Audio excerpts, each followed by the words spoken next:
भक्त वत्सल लीलाधारी भगवान श्री कृष्ण देवकी नंदन श्री कृष्ण का जन्म किन विषम परिस्थितियों में हुआ, यो हमारे शास्त्रों में विस्तार से वर्णित है। वेदों में आता है कि वासुदेव सुतम देवम कंसानुमर्दनम देवकी परमानंद कृष्ण वंदे जगत गुरु। द्वापर के अंत में भाद्र मास की कृष्ण अष्टमी के दिन पृथ्वी को श्री कृष्ण के प्राकट्यों का महान सौभाग्य प्राप्त हुआ। हमारे समाज में यह दिन बड़ा मंगलमय माना जाता है, क्योंकि इस दिन असुरों से अत्याचार से पीड़ित, दुख, दैन्य और दरिद्र आदि से संत्रस्त तथा मन व इंद्रिय की बहिर्मूर्खता से उत्पन्न हुए अपार कष्टों से मानव मात्र को छुटकारा दिलाने वाले आनंद कांद सिंधु भगवान का आविर्भाव हुआ था।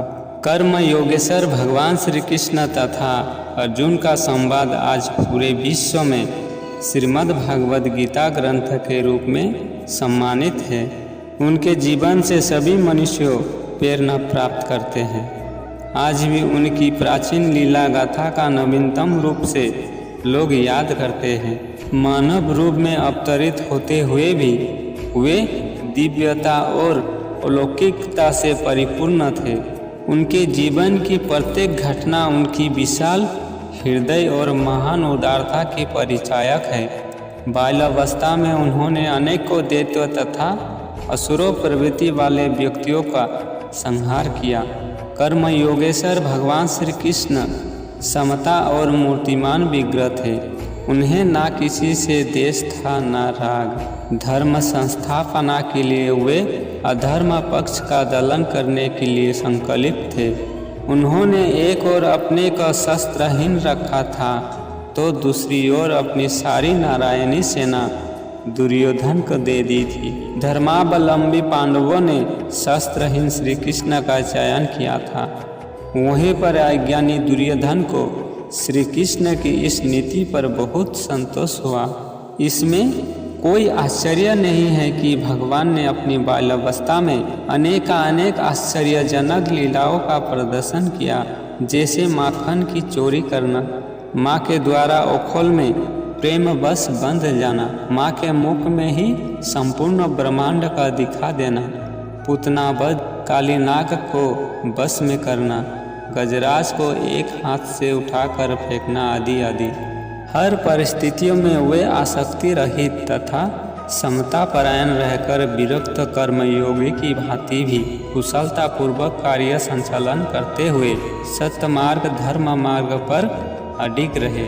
उन पर समय का कोई प्रभाव नहीं था, बल्कि परिस्थिति स्वयं ही उनसे प्रभावित थी।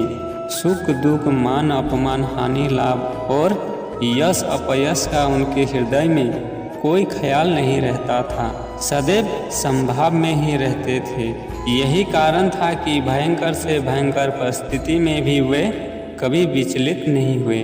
भगवान श्री कृष्ण की मित्र वत्सलता भी अनुकरणीय है। कहाँ दरिद्रता की प्रतिमूर्ति सुदामा और कहाँ सृष्टि के अधिपति भगवान श्री कृष्ण। जब दरिद्र सुदामा अपनी अर्धांगिनी के कहने पर द्वारिका पहुँचे तो सूचना मिलते ही भगवान श्री कृष्ण सहसा दूर पड़े और उनके पास जाकर उन्हें अपनी दोनों भुजाओं में बांध लिया।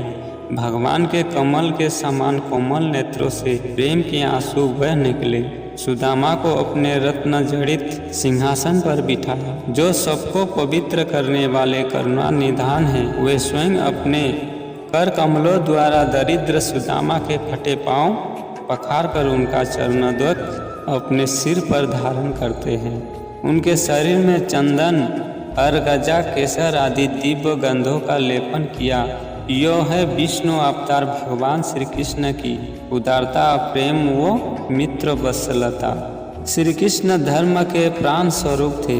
उन्होंने अपने जीवन में धर्म को ग्रहण किया और यो घोषणा की कि यदा यदा ही धर्मस्य ग्लानिर्भवति भारत अभ्युत्थानं धर्मस्य तदात्मानं सृजाम्यहं परित्राणाय साधूनां विनाशाय च दुष्कृतं धर्म संस्थापनार्थाय संभवामि युगे युगे। जब जब इस भूमि पर अनाचार, पापाचार, दुराचार आदि कुवृत्तियों का प्रभाव बढ़ा है और ऋषि मुनि, साधु संत, साधक और सज्जन पुरुषों की साधना में बाधक उत्पन्न हुई है, उन्हें सताया गया है, ईश्वर उपासना से विमुख किया गया है, तब तब किसी न किसी रूप में सर्वशक्तिमान परमपिता परमात्मा का प्रादुर्भाव हुआ है।